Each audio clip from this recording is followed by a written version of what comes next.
Welcome back my YouTube channel. મારી YouTube ચેનલમાં તમારા બધાનું સ્વાગત છે। આજે બનાવીશું આપણે આખી ડુંગળીનું શાક। એના માટે મેં આ ડુંગળી લીધેલી છે, આ ટામેટું સમારેલું છે, આ 5 થી 6 કળી લીધેલી છે। એમાંથી મેં વચ્ચે 2 ભાગ કરી નાખ્યા છે અને 2 આખા મરચાં લીધેલા છે।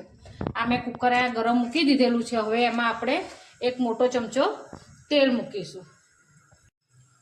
હવે આપણું આ તેલ આવી ગયું છે, એમાં હું જીરું નાખીશ, હિંગ નાખીશ અને પછી હું આ લસણ મરચાં છે એ નાખી દઈશ। લસણ મરચાં નાખ્યા પછી સહેજ ગુલાબી થાય ત્યાં સુધી એને હું રહેવા દઈશ અને હવે હું આ ટામેટાં નાખીશ। હવે ટામેટાને થોડી વાર હું ગેસ ઉપર રાખી દઈશ, ગેસ ધીમો કરી દઈશ।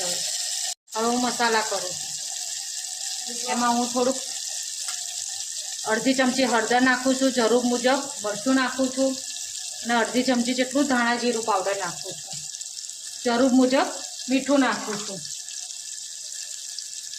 હવે હું એને હલાવીશ, મસાલો ચડે ત્યાં સુધી એને હું રાખીશ। અડધી ચમચી જેટલો હું ગરમ મસાલો નાખીશ। આમાંથી મસાલામાંથી તેલ છૂટું થઈ ગયું છે। હવે એમાં હું આ ડુંગળી નાખું છું। ડુંગળીને હું 1 મિનિટ જેવું આ મસાલામાં રહેવા દઈશ।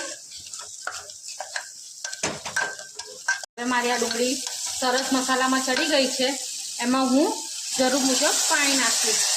અને અડધી વાટકી પાણી નાખ્યું છે, હજી મને થોડું ઓછું લાગે છે તો હું બીજું નાખું છું।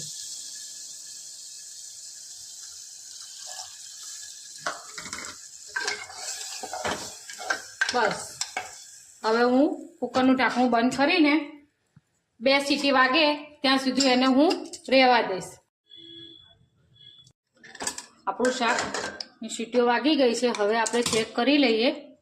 જો સરસ થઈ ગયું છે। હવે આપણે એને સર્વ કરી દઈએ। ડુંગળીનું શાક બનીને રેડી થઈ ગયું છે, મેં સર્વ કરી દીધું છે। ડુંગળીનું શાક, ભાખરી, ગોળ અને લસણ મરચાંની ચટણી છે। આની રેસીપી જોઈતી હોય તો મને કોમેન્ટમાં જણાવજો, તો હું રેસીપી આમાં આપીશ। કેવો લાગ્યો મારો વિડીયો એ કોમેન્ટ કરીને મને જણાવજો। મારા વિડીયોને લાઇક કરજો, શેર કરજો અને સબસ્ક્રાઈબ કરજો, જેથી કરીને મને વિડીયો મૂકવાનો આનંદ આવે। બાય।